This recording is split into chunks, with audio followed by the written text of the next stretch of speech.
ഇടുക്കി ജില്ലാ പഞ്ചായത്ത് കേരളോത്സവത്തിന് ഈ മാസം 31-ാം തീയതി തുടക്കമാകും. 2 ദിവസങ്ങളിലായാണ് ജില്ലാ പഞ്ചായത്ത് കേരളോത്സവം കട്ടപ്പനയിൽ സംഘടിപ്പിക്കുന്നത്.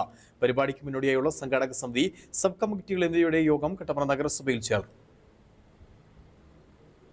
കട്ടപ്പന നഗരസഭ ground, saint George school, ഓസാനം English medium school എന്നിവിടങ്ങളിൽ വെച്ചാണ് 2 ദിവസങ്ങളായി ഇടുക്കി ജില്ലാ പഞ്ചായത്ത് കേരളോത്സവ മത്സര പരിപാടികൾ നടക്കുന്നത്. ജനുവരി 31, ഫെബ്രുവരി 1 തീയതികളിലാണ് മത്സര പരിപാടികൾ നടക്കുന്നത്. ഇടുക്കി ജില്ലാ പഞ്ചായത്തിന് കീഴിൽ വരുന്ന 8 ബ്ലോക്ക് പഞ്ചായത്തുകൾ, 2 മുനിസിപ്പാലിറ്റികൾ എന്നിവിടങ്ങളിൽ നിന്നുള്ള മത്സരാർത്ഥികളാണ് പങ്കെടുക്കുന്നത്. ഏകദേശം 1000-ഓളം മത്സരാർത്ഥികൾ രജിസ്റ്റർ ചെയ്തിട്ടുണ്ട്. മത്സര പരിപാടികൾക്ക് മുന്നോടിയായുള്ള സംഘാടക സമിതി, വിവിധ സബ് കമ്മിറ്റികൾ എന്നിവയുടെ യോഗമാണ് കട്ടപ്പന നഗരസഭ കോൺഫറൻസ് ഹാളിൽ വെച്ച് നടന്നത്. ഇടുക്കി ജില്ലാ പഞ്ചായത്ത് പ്രസിഡന്റ് ഷീല സ്റ്റീഫൻ ഉദ്ഘാടനം ചെയ്തു.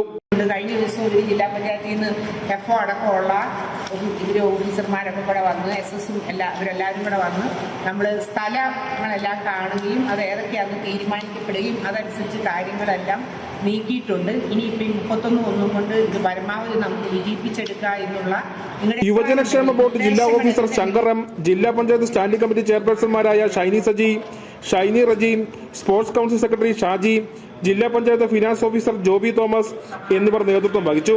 31-ാം തീയതി രാവിലെ 9 മണിക്കാണ് മത്സരങ്ങൾ ആരംഭിക്കുന്നത്. സമാപന സമ്മേളനത്തോടനുബന്ധിച്ച് ഗാനമേളയും സംഘടിപ്പിച്ചിട്ടുണ്ട്. Idukki vision news, Kattappana.